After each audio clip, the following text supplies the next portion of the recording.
સુરત જિલ્લામાં જે રીતે 2 દિવસ જે વરસાદ વરસ્યો, ખાસ કરીને પલસાણામાં 10 ઇંચ વરસાદ વરસતા અનેક જગ્યાએ ખાડીના પાણી ઉભરાયા હતા. અત્યારે આપણે ઇન્ડસ્ટ્રીયલ એરિયામાં છે. રાજહંસ ટેક્સામાં અત્યારે કેટલાક લોકો ફસાયેલા છે, કામદારો, અને કેટલાક લોકોને અત્યારે કાઢવામાં આવી રહ્યા છે. આ દ્રશ્યોમાં જોઈ શકો છો, બારડોલી ફાયરની ટીમને પણ મામલતદાર દ્વારા અહીં બોલાવવામાં આવી છે.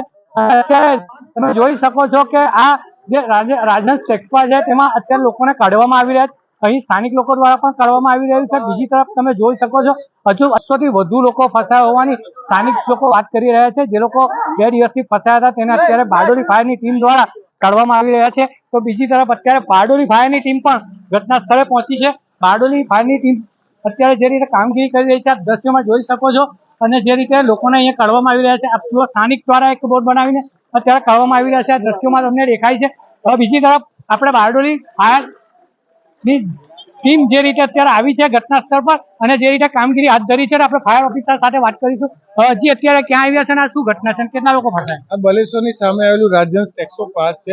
એની અંદર લગભગ અંદાજે 150 થી 200 વ્યક્તિ ફસાયેલું સ્થાનિકોનું કહેવું છે. પણ જે વ્યક્તિઓ હાલ જે સેફ છે અને જે ઇફેક્ટેડ વ્યક્તિઓ છે એમને અત્યારે પહેલું રેસ્ક્યુ કાર્ય કરે છે. સેફ છે એની માટે સ્થાનિક તરફથી ફૂડ પેકેટ કેવું આપશે ત્યાં આગળ સપ્લાય કર્યું. હજી આગળની કોઈ ગંભીર પરિસ્થિતિઓ એવું અત્યારે લાગી રહી છે? હાલ અત્યારે જે વરસાદ ચાલુ છે અને પાણીનું સ્તર ઊંચું થઈ રહ્યું છે, જેના સંદર્ભે અત્યારે કામગીરી ચાલુ કરી.